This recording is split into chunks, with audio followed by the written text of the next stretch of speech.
Guess what? I'm so excited about today's video because in today's video, I'm going to be telling you what you actually need to become a product designer in 2023.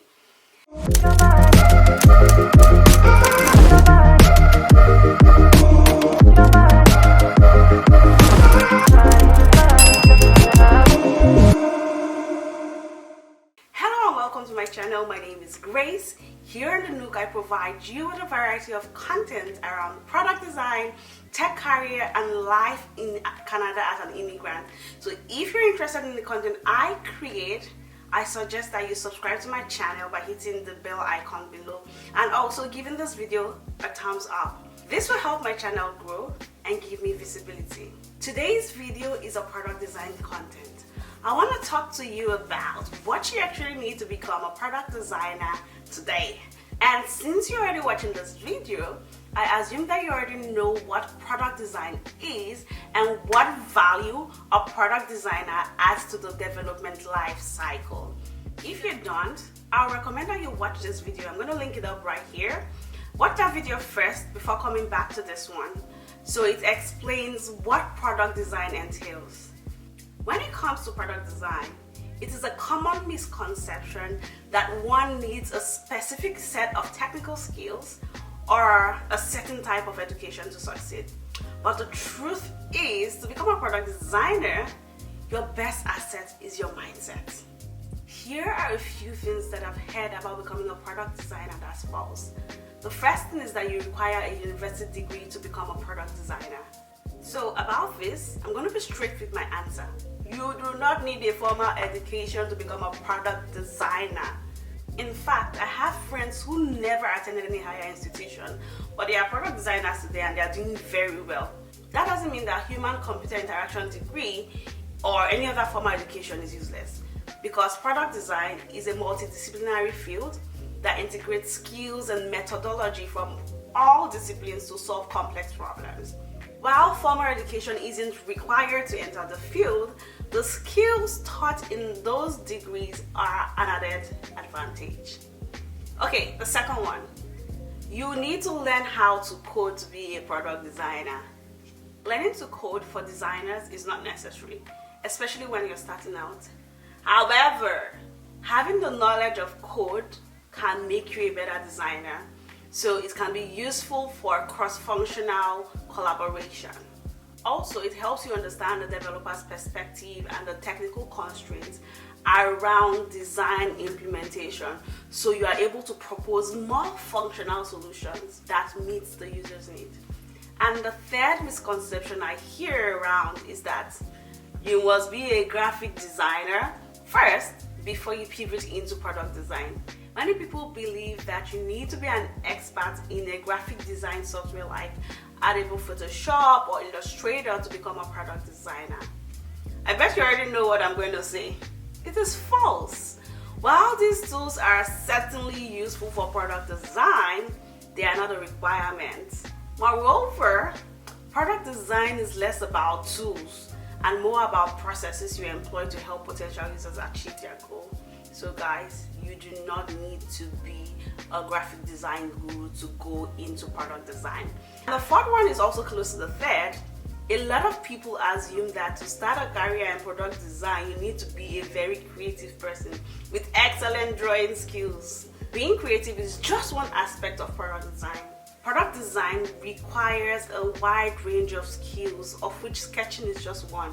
And sketching is not a requirement to become a product designer, but it can be helpful in the process so that you can quickly communicate and test your ideas. So moving on to the fifth and the last, drum roll, you need to attend a boot camp. Well, there are multiple paths to enter the field of design, and bootcamp is just one option amongst many. Some product designers have a traditional path with backgrounds in design or a related field, while others, like yours faithfully, have a non-traditional journey, and some of us are even self-taught and learn using resources online. Therefore, attending a bootcamp is not a requirement to become a product designer. The most important thing is to have an understanding of the foundational design and UX principles. And boot camps can be a fast and intensive way to learn the basics and get hands-on experience working on projects. Personally, I went through the boot camp path, and the reason why I did that was because I had a timeline for when I wanted to pivot into product design. So this basically helped me to get my act together. But even beyond my bootcamp experience, I did a lot of self-learning. So I went online, found resources that I needed to grow, and I also had to connect with people who were in the field, and this also gave me, I'll say, legs up. So guys, you do not need a bootcamp certificate or experience to become a product designer. Those are some of the misconceptions people have about becoming a product designer, and this isn't an exhaustive list by any means. So if there is any of them that I didn't mention, please drop it in the comment section and we can chat about it there. Let's go on to what you really need to become a product designer. To start out as a product designer, you need to exhibit certain soft skills to be successful. Those soft skills are valued by employers because they are often more difficult to develop than technical skills. The first one I want to highlight is communication. This is important because product designers need to effectively communicate their design concepts, ideas, and decisions to cross-functional teams, stakeholders, and clients. And then the next one I want to talk about is collaboration. In order for product designers to work effectively with a cross-functional team of engineers, researchers, or other stakeholders, they must possess strong collaboration skills. I cannot overemphasize that. Number 3, problem solving. Being able to analyze design problems and come up with a solution that is both visually appealing and functional is a key part of product design. And number 4, adaptability. Product design is an iterative process, and designers need to be able to be dynamic and make changes to their design as needed based on feedback and changing circumstances. Number 5, a strong understanding of the needs and desires of users is crucial for creating products that meet their needs and solve problems. So you need to have problem solving skills. Number 6, attention to details. Product designers need to be meticulous in their design work, paying close attention to details in order to deliver a seamless experience to the end users, which is basically what product design is all about. And number 7, time management. You need to be able to effectively manage your time, prioritizing your tasks in order to meet the tight deadlines. Number 8 is business acumen. Although this is not something that is important for you to start out, it's a valuable skill you need to have. Product designers would often work with products that have user goals and business goals, and a good understanding of them can help you make informed decisions in terms of the trade-off between design and business consideration, and this would ensure that the final product solves the problem of the users, but is commercially viable. The next thing is your technical skills. You need to learn the tools. So you need to learn some of the industry standard design tools. Learning a tool is small but a teachable barrier and shouldn't be a blocker to you if you're thinking of starting out. I believe that anyone who is tech savvy shouldn't have any problem because there are a lot of resources online for you to learn from. If you're just starting out, I'll recommend Figma because it is free and it is fairly popular. In the past, other tools like InVision and Sketch were commonly used in organizations. So the takeaway here is that it is important to stay up to date with the latest trends and technology within the industry. For a comprehensive list of some of the tools you need to start your design career, check out the link in this video right here. So guys, if you have the soft skills that I've listed before now, and also you're willing to take on the time to learn the technical skills, the next thing you need to know is the foundational UX principles and design principles. This can be achieved through a formal education in human-computer interaction or a boot camp, or even self-learning by yourself.